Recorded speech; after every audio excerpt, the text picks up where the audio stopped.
Okay, we'll move on to Alexander Beck, followed by Steve Green. And then if Megan arrives, she can just let someone know outside, and I'll go back. Thanks. Yeah, my name's Alexander Beck. Thank you guys, Senator Yukon and Senator Burke. My assignment today was to share my opinion on medical marijuana with you guys. And today I did not bring you an opinion, I brought you facts. To whom it may concern, my name is Alexander Beck, and I was born September 16, 1991, making me 24 years young. At the age of 15, I was diagnosed with stage 3 Hodgkin's lymphoma. I underwent aggressive chemotherapy treatment, radiation treatment, along with having Stevens-Johnson syndrome twice, 2 collapsed lungs, and in between I've had 10 major surgeries where anesthesia was used. I have felt pains unbelievable and unfathomable. As of April of 2015, I was diagnosed stage 3 lymphoma again. I underwent 4 rounds of monoclonal antibody chemotherapy with no prior results from my prior PET scan. They wanted to begin aggressive chemotherapy again, like when I was younger, so I went AMA, against medical advice, and began researching holistic routes. Along with having to sell my vehicle, a group of people throughout the country and my family donated over $3,500 for me to travel from Ohio to Colorado, Oregon, back to Colorado, and then back home to Ohio. During this process, I legally obtained my medical marijuana card in Oregon before the law changed as of 2016. I was housed by and I've met so many people whose lives are saved by marijuana, and I obtained 30 grams of Rick Simpson oil to try for my current condition.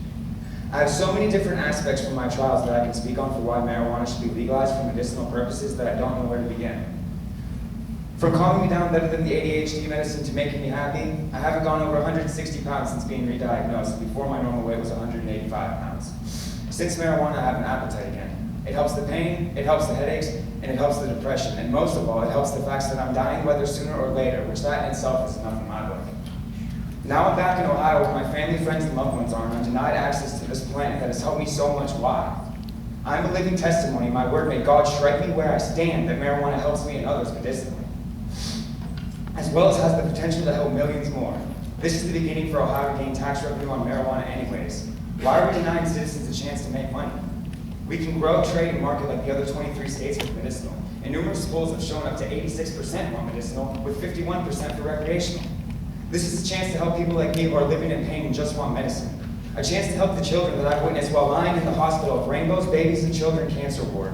I was admitted for months during my chemotherapy at 15. I had no hair and I couldn't eat, and I had to take 8 prescriptions a day as well as get shots for my white blood cells. I also used marijuana back then with miraculous results, which still to this day I believe is one of the only reasons I'm here. I've lost many great friends to cancer and to chemotherapy, and if this plan can help so much as one person, then why should it be denied? I have legally done everything I can to experiment and treat myself with medicinal marijuana, and I strongly advise you to reform the laws. Please help give people like me a chance to show you the stereotypical stoner views are incorrect.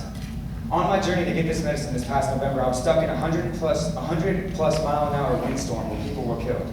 2 snowstorms in Wyoming where people were killed, as well as Highway 80 being closed during the duration of this trip. I drove 6,000 miles with my dog in a 2-seater pickup truck. Why should anyone have to go through that?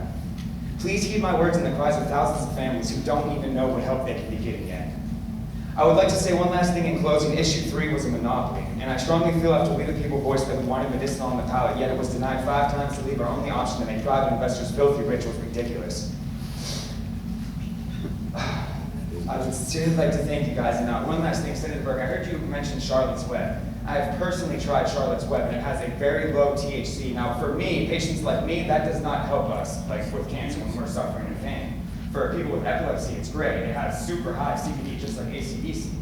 I've done a lot of research on these plants, and they really do help, so thank you for your time.